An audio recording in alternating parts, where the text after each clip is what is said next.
سلام خدمت دوستان عزیز، من سجاد میرزاخانی هستم. خیلی خوشحال میشم که کانال ما رو سابسکرایب کنید و زنگولش رو فعال کنید.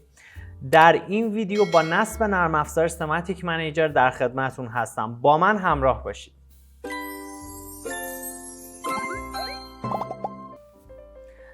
نرم افزار سماتیک منیجر دارای ورژن های مختلفیه، مثل ورژن 55 و 56 و سایر ورژن ها. یکی از بهترین ورژن ها برای نصب ورژن 56 سرویس پک 2 هستش، یعنی استپ 7 پروفشنال ورژن 56 سرویس پک 2 که در این ویدیو قرار هستش که این ورژن رو با هم دیگه نصب کنیم. یکی از بهترین راه ها و آسان ترین راه ها برای دریافت فایل نصبی این هستش که وارد کانال تلگرامی ما بشید که در واقع آدرسش رو داخل دیسکریپشن همین ویدیو قرار دادم. وارد کانال تلگرامی بشید و با سرچ عبارت نرم افزار استپ 7 میتونید که فایل نصبی رو دانلود کنید و با همدیگه شروع به نصبش میکنیم. خیلی خوب، فایلی که شما دانلودش کردید به صورت فشرده هستش. در واقع همین فایلی که شما مشاهده میکنید هستش داخل یکی از درایو ها یا داخل یکی از پوشه هایی که دوست دارید میتونید ذخیره‌اش بکنید. ابتدا باید کلیک راست کنید و از حالت فشرده خارجش کنید. داخل این فایل زیپ در واقع دو تا پوشه هستش. یکی پوشه نصب نرم افزار هستش و دیگری فایل ایکابی هستش که مربوط به کرک کردن نرم افزار هستش. یه چند دقیقه صبر میکنیم که فایل از حالت فشرده خارج بشه.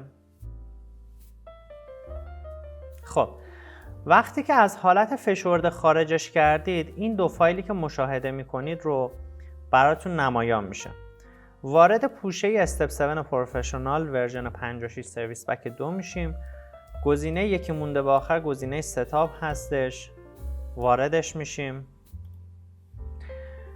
احتمالش هست وقتی که شما وارد مراحل نصب نرم افزار میشید بهتون یک اخطاری بده و نیاز باشه یک بار ریست کنید سیستمتون رو. این کار انجام بدید، دوباره وارد در واقع مراحل نصب بشید. خیلی خوب، در اولین مرحله اینجا به همون گفته که در واقع زبان نرم افزار انتخاب کنیم که ما همون انگلیسی انتخاب میکنیم، نکست میکنیم. مرحله بعدی هم نکستش میکنیم. در مرحله بعدی این تیک رو فعال میکنیم و نکست رو میزنیم. در این مرحله بچه دقت کنید این تیک ها رو باید بزنیم و بعدش نکست بکنیم. یه خوبی که نرم افزار استپ 7 پروفشنال ورژن 56 سرویس پک 2 داره این هستش که همونجور که مشاهده کردید همه مراحل نصبی در واقع مثل خود بخش استپ 7، خود بخش گراف، PLC سیم و SCL همینجا هستش و شما با زدن تیک میتونید نصبش بکنید. ولی یک سری از ورژن ها هستش که این بخش هایی که خدمتون عرض کردم رو باید به صورت جداگانه وارد فایلش بشید و نصب بکنید. خیلی خوب، این بخش رو نکست رو میزنیم. تیک ها رو فعال کردیم.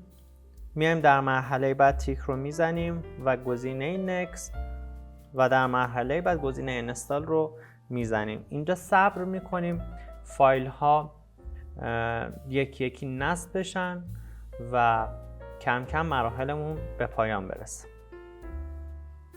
خب وقتی که به این مرحله رسیدیم گزینه نکست رو میزنیم و باز هم گزینه نکست. وقتی که به این صفحه میرسیم یک یوزرنیمی رو از ما میخواد، یک نامی رو میخواد که شما میتونید به دلخواه هر نامی که دوست دارید اینجا قرار بدید که من همین نام پیشفرضش رو میذارم بمونه و گزینه نکست رو میزنم. در این صفحه تیک تایپیکال رو فعال میکنیم و گزینه نکست رو میزنیم. اینجا زبان هایی که در واقع میخواد برامون نصب کنه رو قرار میده که من همون بخش انگلیسیش، حالا اگر دوست دارید میتونید زبان های دیگر رو فعال کنید، من همون بخش انگلیسیش رو تیکش رو میزنم که حالا حالت پیش‌فرض هم در مرحله اول انگلیسی رو، زبان انگلیسی رو انتخاب کردیم، اینجا هم به صورت پیش‌فرض انتخاب شده و باز هم گزینه Next رو میزنم. وقتی به این مرحله نصب میرسیم گزینه اینستال رو فعال میکنیم، صبر میکنیم که مابقی مراحل نصب بشه و همینجور که مشاهده میکنید این دایره ها به رنگ سبز در بیان و مراحل نصبی به پایان برسه.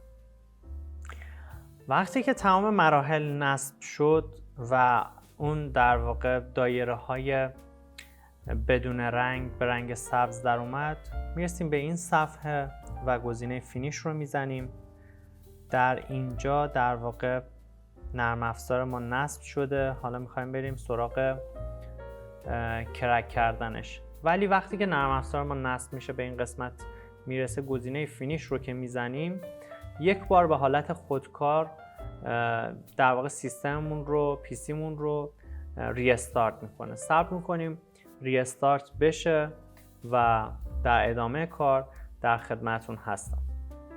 قبل از اینکه بریم سراغ کرک نرم افزار، اگر تا اینجای مراحل نصبتون به مشکلی برخوردید میتونید کامنت بذارید یا اینکه میتونید تشریف ببرید در کانال تلگرامیمون. در واقع در بایو کانال تلگرامیمون یک آیدی هستش، آیدی پشتیبان رو میتونید بردارید، بهشون پیام بدید، ایشون میتونن راهنماییتون کنن، یا میتونید تشریف برید در پیج اینستاگرامیمون دایرکت بدید و اونجا کاملا راهنماییتون میکنیم. خیلی خوب، بریم سراغ کرک نرم افزار. روی فایل ایکابی که داشتیم دابل کلیک میکنیم، وارد میشیم، قسمت استپ 7 پروفشنال رو دابل کلیک میکنیم و استپ 7 56 رو، ورژن 56 رو انتخاب میکنیم.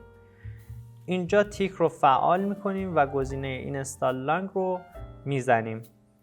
در واقع اینجا لایسنسی که هستش باید به رنگ آبی در بیاد. وقتی که اینستال لانگ رو میزنیم این لایسنس به صورت به رنگ آبی در میاد و مشخص میشه که لایسنس فعال شده. فایل رو میبندیم، وارد خود نرم افزار میشیم. اینجا نرم افزار سماتیک منیجر رو دابل کلیک میکنیم و واردش میشیم. همین نرم افزاری که به صورت یک رد پا هستش و عدد 7 رو نوشته، وارد این قسمت میشیم. بریم با هم دیگه ببینیم مراحل نصب به صورت کامل انجام شده یا خیر و از PL سیستممون یه تستی بگیریم. وقتی که پروژه رو باز میکنیم ابتدا یک صفحه برامون نمایان میشه و صفحه ویزارد هستش. از این طریق میتونیم یک پروژه جدیدی رو بسازیم. حالا از طریق دیگه‌ای هم میتونیم پروژه بسازیم که جلوتر خدمتتون عرض میکنم، ولی الان برای تست مراحلی که بنده انجام میدم با من تکرار کنید تا یک پروژه جدید بسازیم و بتونیم تست بگیریم. در این مرحله گزینه Next رو میزنیم، بعدش Next میزنیم، اصلا کاری نداریم به تیکا و مراحلی که هستش. فعلا Next رو میزنیم. اینجا یک پروژکت نیمی داره، یه اسم دلخواهی بدید، مثلا من میزنم تست و فینیش رو میزنیم. اینجا به صورت پیش‌فرض یک پروژه‌ای رو برای ما میسازم. خب همونجور که مشاهده میکنید یک استیشن برای ما ساخت، یک پروژه جدید برای ما ساخت و در ابتدای امر این گزینه‌ای که شما مشاهده میکنید گزینه‌ای که هستش که با کلیک کردن روش ما میتونیم وارد بخش سیمولاتورمون بشیم. همونطور که مشاهده میکنید سیمولاتور ما فعال هستش، نصب شده، اوکی هستش، هیچ مشکلی نداره. حالا من با کلیک کردن روی این گزینه میتونم سنجاقش کنم و همینجا بمونه. همونجور که مشاهده میکنید رو قسمت های دیگه صفحه وقتی که کلیک میکنم این سیمولاتور در واقع بسته نمیشه. مورد بعدی که هستش این قسمت رو قرار میدیم رو PLC سیم MPI. روی پروژه‌ای که ساختیم دقت بفرمایید، سلکتش میکنیم، این به رنگ آبی در میاد و از این بالا گزینه دانلود رو میزنیم.